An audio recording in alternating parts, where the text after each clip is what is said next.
I'd like to start this video off by saying thank you to Adrian from Strip Coverlit for giving me a shout out. I really appreciate it, and it really made my day, so thank you so much for that. Today I'm going to try to do Jade's from Boho Bookworm's 6-hour readathon.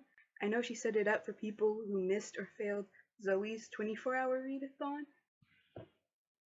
I really like her premise because if you're like me, you don't have 24 hours to dedicate to reading, as nice as that would be.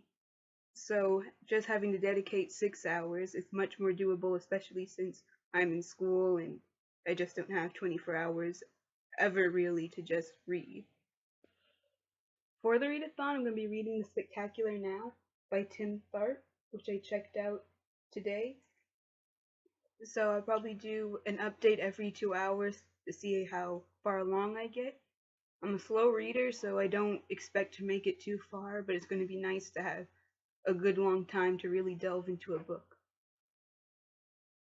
Okay, it's been 2 hours and I made it to chapter 9 of the book. Like I said, I'm a slow reader, so that's only page 40, but so far it's really good. I love Tharp's writing style because he writes in such a way that no matter what he's talking about, it's interesting. From what I've read so far, the book seems to focus around the main character, Sutter, which I think is how you pronounce his name, and his carefree attitudes of his final year in high school.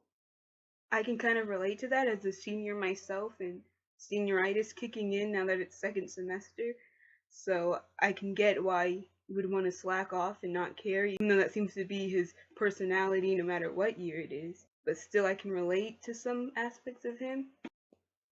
Sutter seems to be this wild card type character that doesn't really think about others, but not to be mean, he just doesn't really cross his mind. And he's not trying to be selfish, he's just live life and go with the flow type of person, so it can come off as selfish.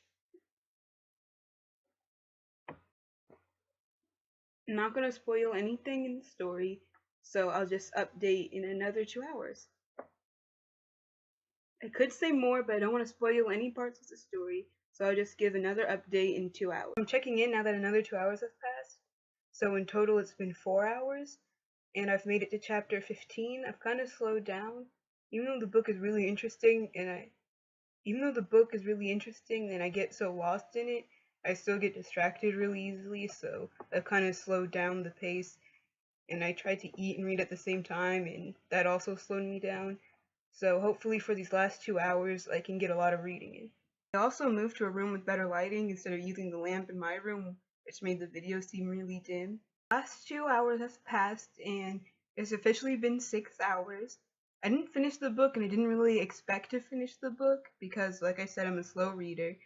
I know some people can finish books really quick in one day, and I used to be like that, but I haven't had a lot of time to read, so I'm not as fast as I used to be. Like I said, I kind of got slowed down during the middle 2 hours because I got distracted and decided to eat, and so far the book is really good. I know I only made like a dent into the book. I'm only like a quarter through it, but it's really interesting. I can't wait to see how it progresses and goes on, and I'll probably do a book review of it once I finish it.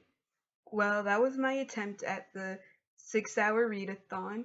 I think I did a pretty good job for my first ever readathon and not really being able to read as much as I would like to. If any of you also did the 6-hour readathon or any other readathon, I'd love to hear about it in the comments.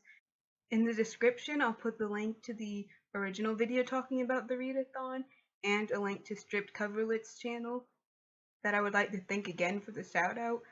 That was so nice of him, and I really appreciated that, so thank you again. I hope you enjoyed the video, and thank you for watching. Bye!